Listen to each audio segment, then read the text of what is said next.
মাগরিবের নামাজ পড়ে ব্যাগটা হাতে নিয়ে বেরিয়ে পড়লাম চাঁদপুরের উদ্দেশ্যে। যাওয়ার সময় কিছু আনন্দ থেকে কিছু নাস্তা পানি নিয়ে নিলাম, যেহেতু যাচ্ছি সবাই মিলে।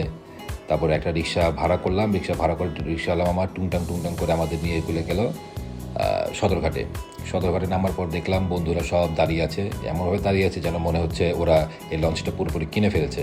তো যাই হোক, লাগেজ ট্যাগে সব কিছু দিয়ে দিলাম। উপরে মিজান দাঁড়ানো, রকি দাঁড়ানো আছে, হামিদ দাঁড়ানো আছে, ফারুক দাঁড়ানো আছে, সবাই এই লঞ্চে আমরা যাচ্ছি। তারপর কিছুক্ষণ পরেই জাহিদ চলে আসলো। যার বাসায় যাব সেই আসছে দেরি করে, অথচ আমরা যাব তার বাসায়, আমরা চলে আসছি।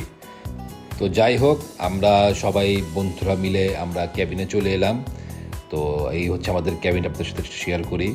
রকি, ফারুক, মিজান, আকাশ, রবিন, সানি, আমি, ওই যে দূরে দেখা যাচ্ছে আব্দুল হামিদকে দেখা যাচ্ছে। এগুলো আড্ডা দিতে দিতে লঞ্চ ছেড়ে দিল। তো লঞ্চ যে ছাড়লো আমাদের আমরা বুঝতে পারলাম না, খুব স্মুথলি ছিল। যাই হোক, আমাদের এখন রাতের বেলা যে ভিউটা ছিল আপনার সাথে দেখাই। রাতে কি যেন একটা ফ্যাক্টরি ছিল, এই ফ্যাক্টরিতে লাইটিং দিয়ে খুব ভালো ঝলমলে লাগছিল। তারপর এই ব্রিজের যে এই লাইটিংটাও খুব সুন্দর লেগেছে। আর রাতের বেলা কিন্তু খুব ওয়েদারটা কিন্তু খুব ভালো ছিল, খুব সুন্দর ওয়েদার ছিল। নদীতে এই নৌকাটা খুব লাইটিং করে রাখা ছিল, দেখতে খুব ভালো লেগেছে। তো চিন্তা করলাম মিস করলাম না ভিডিও করতে। তো এরপর আমরা রাতের খাওয়া দাওয়া শেষ করলাম। তারপর আমাদের আব্দুল হামিদ, সে টাইগার প্রিন্টের একটা সোয়েটার পরেছিল, তাকে অন্যরকম লাগছিল। তারপর আমরা রাতের বেলা সব পর্ব শেষ করে ওই এনজয়ের মুহূর্তগুলো আপনাদের সাথে শেয়ার করছি। সবাই নাচলাম, গান গেলাম, গান শুনলাম, ভালো লেগেছে। এরপর চলে গেলাম লঞ্চের ছাদে, একবারে ফ্রন্ট সাইডে। ঠান্ডা হিমেল বাতাস পাচ্ছিলাম, খুব এনজয় করছিলাম। It's been a long day without you, my friend, and I'll tell you all about it when I see you again. স্মৃতিটা ধরে রাখার জন্য সবাই মিলে একটা ছবি তুলে ফেললাম। রাত 11:30টায় আমরা চাঁদপুরে নেমে পড়লাম। 4টা সিএনজি ভাড়া করলাম। 4টা সিএনজি ভাড়া করে আমরা 1.5 ঘন্টা রাস্তা ছিল, রাস্তা পেরিয়ে আমরা চলে এলাম জাহিদের গ্রামের বাসায়। তো ওইখানে মোটামুটি ঠান্ডা ছিল। তো গ্রামটা মোটামুটি ভেতরেই ছিল, বলা চলে 1.5 ঘন্টা তো বোঝেনি, একটা স্টেশন থেকে 1.5 ঘন্টা রাস্তা। তো আমরা সবাই ফ্রেশ হয়ে ঘুমিয়ে পড়লাম। এরপর সকালবেলা আমরা বেরিয়ে পড়লাম গ্রামটা এক্সপ্লোর করার জন্য। বিশ্বাস করুন, গ্রামটা সবুজের সমারোহ ছিল, খুবই সুন্দর ছিল। চারিদিকে সবুজ আর সবুজ, গাছপালা দিয়ে ভরপুর ছিল। গ্রামের রাস্তাগুলোও ছিল খুব ভালো, কোনো ভাঙা টাঙা ছিল না, স্মুথলি আমরা যেতে পেরেছি, কোনো ঝাঁকি টাকি ছিল না, খুব ভালো ছিল। এটাগুলো হচ্ছে গ্রামের রাস্তা। এটাও গ্রামের রাস্তাটা খুব ভালো রাস্তা, দেখতে পাচ্ছেন রাস্তাটা কত প্লেন, খুব ভালো ছিল।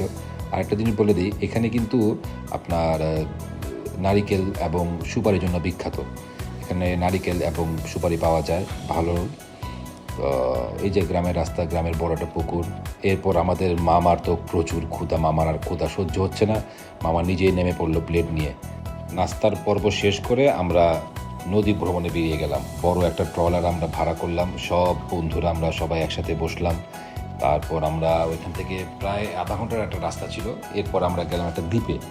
বিশ্বাস করুন, দ্বীপটা এত শান্তিময় ছিল, কোনো কোলাহল নাই, কোনো আওয়াজ নাই, খুবই চমৎকার। মানে ছবি তোলার জন্য একটা আদর্শ একটা ভিউ। দেখুন, আমরা ছবি তুলেছি কয়েকটা, ছবিগুলো আমাদের খুবই ভালো লেগেছে, আমাদের সব বন্ধুর ভালো লেগেছে। এরপর আমরা সবাই নেমে পড়লাম মাছ কেনার জন্য। এই যে মাছ আমরা নিচ্ছি, এই রনি মাছ নিচ্ছে, এই ফারুক মাছ নিচ্ছে, এই রবিন মাছ নিচ্ছে, মনির নিচ্ছে, জহির নিচ্ছে।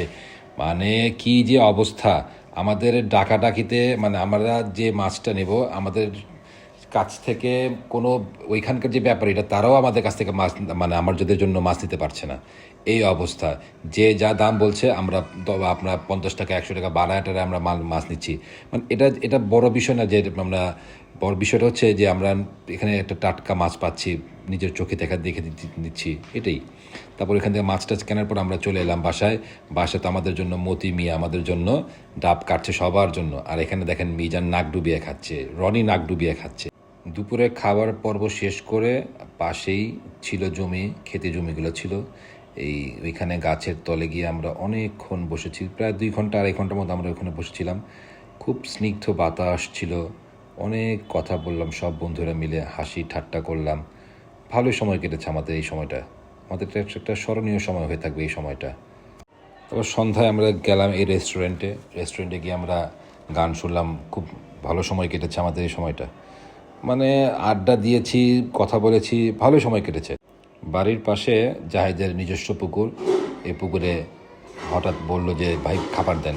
মিজান খাবার দিচ্ছে, ফারুক খাবার দিল, আমি খাবার দিলাম, তারপর আকাশ খাবার দিল, এরপর রনি খাবার দিল, তারপর পরে রকিও দিল। তো এই খাবার দেওয়ার পরপরই ইচ্ছা হলো ফারুকের, সে মাছ ধরবে। তো তাকে সঙ্গ দেওয়ার জন্য হামিদও রাজি হয়ে গেল, ভাই চলেন আমরা একসাথেই মাছ ধরি। তো যেই বলল, কিছুক্ষণ পরে সে মাছ ধরে ফেললো তারা দুইজন। একটা রুই মাছ ছিল, একটা তেলাপিয়া মাছ ছিল। তো সঙ্গে সঙ্গে জাহিদও বললো যে এটা বাবুর্চিকে দাও, এটা আমরা আজকে দুপুরবেলা খাবো। তো যেই বলা সেই করা, সঙ্গে সঙ্গে বাবুর্চির হাতে আমরা দিয়ে দিলাম মাছটা। কবি বলেছেন 70-80 বছরের ছোট এই জীবনকে 1000 বছরের ফিল করানোর জন্য এরকম এক্সপ্লোর করার অনেক দরকার।